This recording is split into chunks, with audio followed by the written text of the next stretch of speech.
What's up, guys, and welcome to the weekly Q&A. We are filming this last night, the night before it comes out, and it's because we've had all the floors in the house replaced, so if it sounds a little echoey and if the background looks different, that's why. It's 11:45 p.m. right now.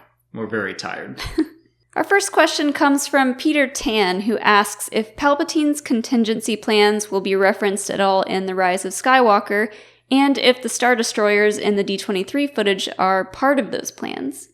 I think that if Palpatine's coming back, he has to reference some sort of reason why. So yeah, I think that there will be a mention of the contingency.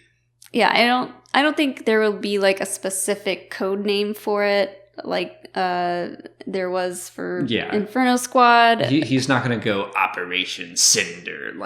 That's not going to happen in The Rise of Skywalker. And I don't think we'll see any of those like red messenger droids or anything like that. Probably not. As cool as that would be. Yeah, it would be cool to see all those things and have people like reference specific things and people.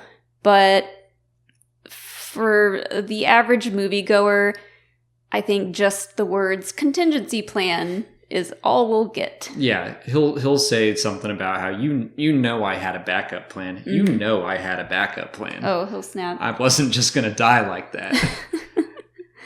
As for the Star Destroyers, I don't know. I'm on the fence about those right now as to whether or not they are First Order or Imperial, or if they're just kind of out there. Like, I'm probably going to do a separate video on this, but I think there's potential that they could be like the canon version of the Katana fleet, where it's just like there are some Star Destroyers out there and it's a race to get to them, and the Resistance definitely needs them. Yeah, I mean, we recently saw an image that was brightened up enough to where you could see like these red stripes along the edges of the ships, and so does that mean they belong to the Sith troopers? Does that mean it's First Order? Does it mean that it is its own thing, or did the Resistance paint on those stripes really quickly so that they could tell the difference? Right. I don't know. I'm on the fence. I think it could easily be part of Palpatine's plan, or it could be something completely different. I don't know. I don't know. What do we know? I don't know anything about Star Wars. Aaron Young wants to know if we'll see any lightsaber wielders in The Mandalorian. I'm gonna say yes eventually. I don't think it'll happen in the first season. Okay. Yeah, I mean, it would be cool, but yeah, it's hard to imagine anyone that we know that has a lightsaber just pop up randomly in the show. It would be a cool like season finale, maybe, for someone to show up with a lightsaber or the dark saber. Right. That's something that I could see if at the very end, to tease us for season 2, Katie Sackhoff comes in as Bo-Katan and has the dark saber. Because that's definitely going to happen. It better. I really wanted to. But yeah, I think that the dark saber is the lightsaber that we're going to see. Dave Filoni is involved in The Mandalorian. He was part of the creation of the Darksaber. He loves Mandalorians in general, so that's true. I think that he's definitely going to try to tie some of those larger elements in. Mm-hmm. I just think that season 1 is going to be a little more self-contained, introducing us to these new characters, and then the later seasons are going to be more connected with larger stuff. Yeah, and Favreau has said before that fans of any type of Star Wars movie show will love this series, and there's something for everyone. So that to me says, well, you might see a laser sword or two. Yeah, he even mentioned Clone Wars specifically in that, so I think there will be some connections. Sooner Thrawn asks how the First Order's origins will be explored in The Mandalorian. I read that headline and then I read the article, and the quotes in the article I think don't match up with the headline, because the headline suggests that we're gonna like follow the First Order as they come to be. And that's not exactly what I think the quotes were saying. It seemed more like the state of the galaxy and the way the New Republic was and how the First Order was able to become a thing at all. I don't think that they're going to follow specifics and show us exactly how the First Order's origins came about. Because we've already seen that in some books and stuff. Yeah, I mean, the show is called The Mandalorian, and I think it's going to be mostly about Pedro Pascal and, all the other main characters. And they may mention a character or two that we may be familiar with that are part of the First Order, but I think that is just kind of like, yes, this is going to be a time when they were just starting to form. Yeah, I mean, we're only talking 5 years after Return of the Jedi, which is 25 years before the First Order really makes itself known. Mm-hmm. And Bloodline pretty much covers a good chunk of their origins, so I don't think The Mandalorian is going to show much more than just that the New Republic doesn't have a solid hold on the galaxy. Yeah. Someone mentioned on Twitter Brindle Hux maybe showing up or being mentioned, Hux's father. That would be kind of cool. But... Yeah, there's potential for that. I mean, we have our Moff Gideon, Giancarlo Esposito's character, so he could have some ties with some Imperial people that become First Order officers, but I'm not expecting it. Alec Figueroa wants to know if we're going to get another animated show after Star Wars Resistance. Yes. Like 99% sure yes. Sure. But like, what era do you think? That is the next part of his question. Oh, yeah. First of all, like, I think we already know that there are more animated shows in development. I think they've said that a while ago. I think I want them to go somewhere brand new. I don't think they will until the movies do, so we're probably going to have to wait until the new trilogies start rolling out. So in the meantime, I think in between episodes 6 and 7 is where we're going to be exploring. And yeah, Star Wars Resistance does take place there, but it's almost like concurrent with episode 7. So I'm talking more Mandalorian era. Okay. Like closer to Return of the Jedi. Like we could follow Luke as he creates his academy, although... Yes, we've talked about that before. Sure, that's going to be a bummer story though, knowing how it ends, but... Yeah. I like the idea of how popular the Star Wars Adventures Galaxy of Adventures. I like how popular those have been and how much people have loved that animation style. So I would love to see those kind of like somehow made into an actual show.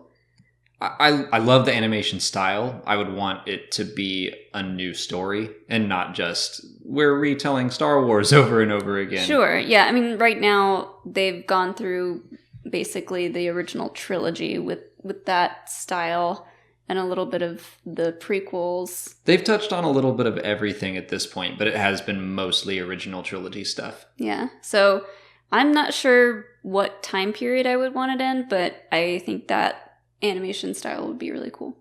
Rick Villanueva asks if a young Biggs Darklighter could appear in the Kenobi series. I hadn't thought about it. But you hadn't? No, I honestly hadn't. I even did a video about like the 7 things I want in the Kenobi series, and I didn't even think to include Biggs, but it makes sense. The Darklighter family is there. He showed up in some of the Star Wars comics where Obi-Wan was in them, and it's like it shows him watching over Luke, and Biggs is there. So yeah, I think there's potential. He'd be very young. Yeah. Who would you want to play him other than yourself? Well, I'm too old. I'm too old at this point, unfortunately. Maybe is it Finn Wolfhard? Is that the kid who does Stranger Things? Oh, yeah, I could see that. I could maybe see that. Yeah. A little baby mustache. Yeah, like it's just coming in. He just hit puberty. And he's like, I'm thinking about growing it out. And everyone's like, shave it off. And he's like, no, I'm going to keep it. And he does. And he becomes the best character in Star Wars. Hot takes. Tonight. Oops. That's it for patron questions. If you're a patron and you didn't see your question answered here, just head over to Patreon where we left you a written response. If you're not a patron, you can learn more by following the link in the description. Just $1 a month will get you access to extra Star Wars Explained content like audio commentaries for the films, and we're doing commentaries for the Clone Wars, and this week's episode is Lethal Trackdown, the Season 2 finale. So that's available today if you're interested. On to YouTube questions. The Bleaker asks if Sidious ever took Dooku to Malachor. I think no. So we've seen that Sidious took Maul to Malachor. Mm-hmm.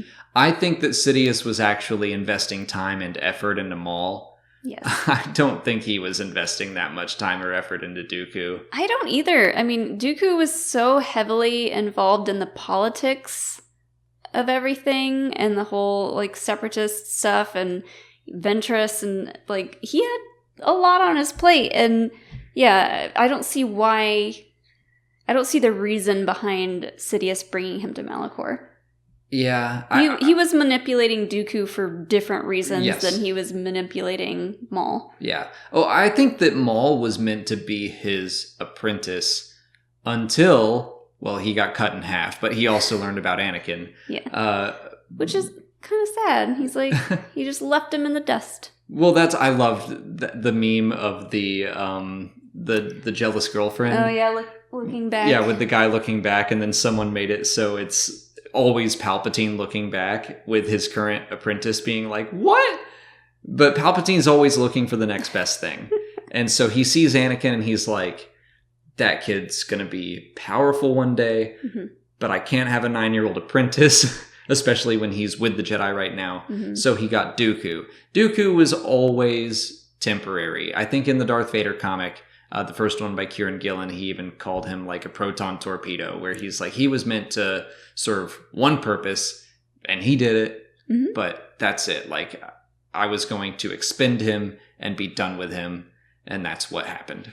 Yeah, Palpatine and Dooku's relationship is really interesting to me because I feel like they were both trying to use each other for their own selfish reasons at the same time. That's what Sith do. Yeah. Spray Coke 33 wants to know if Star Destroyers ever shared names with each other.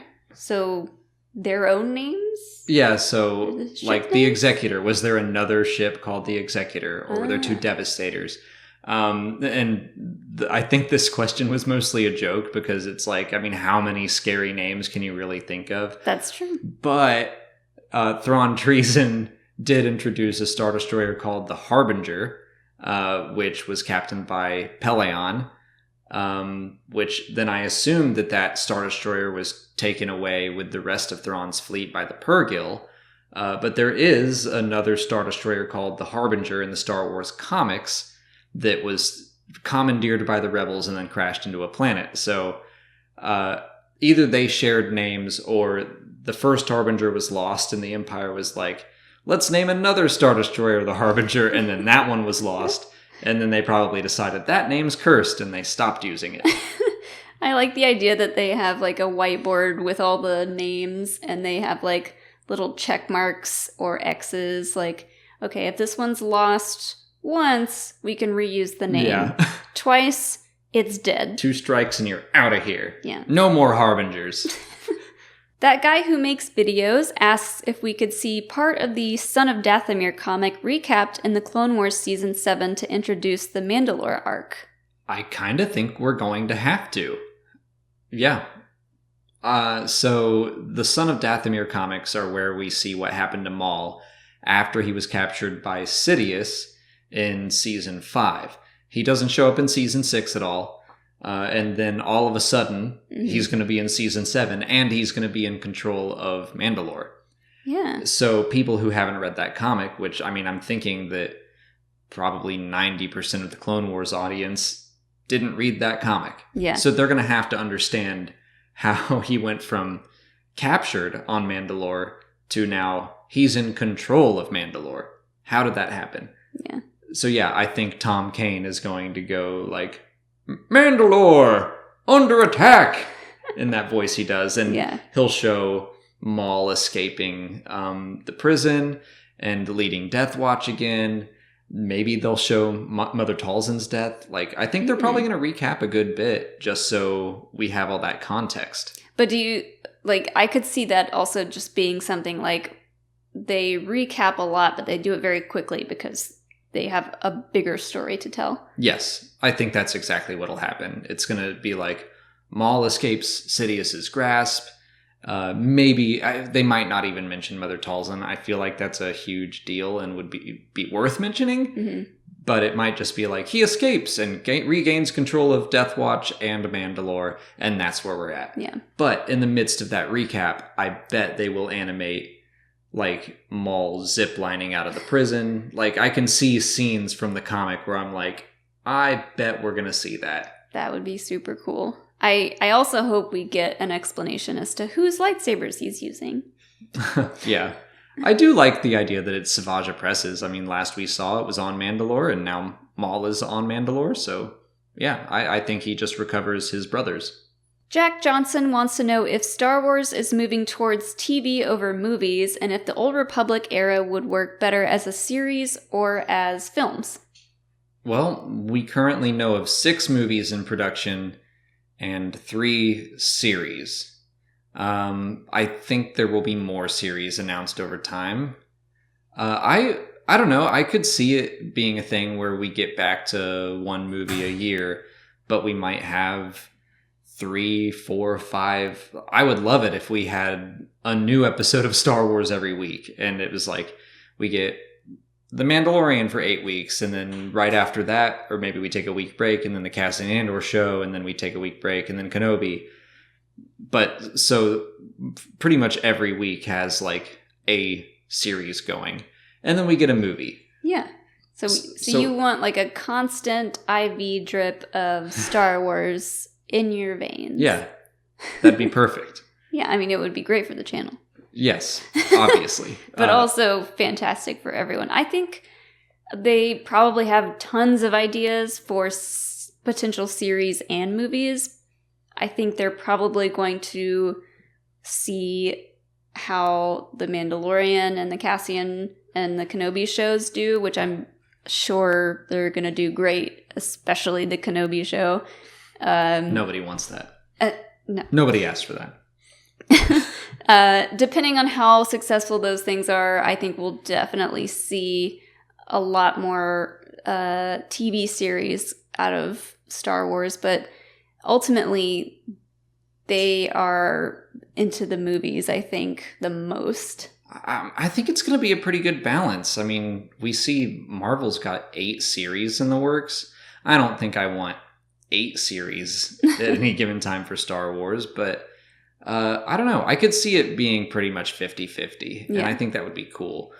As for the Old Republic, like, I think that it's going to be 50-50. I wouldn't be surprised if one of the new trilogies is going to be set even a longer time ago in a galaxy far, far away. I hope that's what the crawl says. Yeah, even more time ago. I think that we're going to be introduced to the Old Republic in a film, and then some series will spawn off of that as we introduce these new eras in the timeline. First it'll be in movies, and then the TV shows will explore those eras further and those characters. Yeah, so I think it's going to be a pretty healthy balance. I hope so. Samuel Winkler asks why we think Threepio has red eyes in the Rise of Skywalker footage that we saw from D23. So I think that that's just a tantalizing image for the teaser that gets a lot of people talking because it looks really interesting and it makes you go, what's going on here? I don't think it's going to be as big a deal in the movie itself.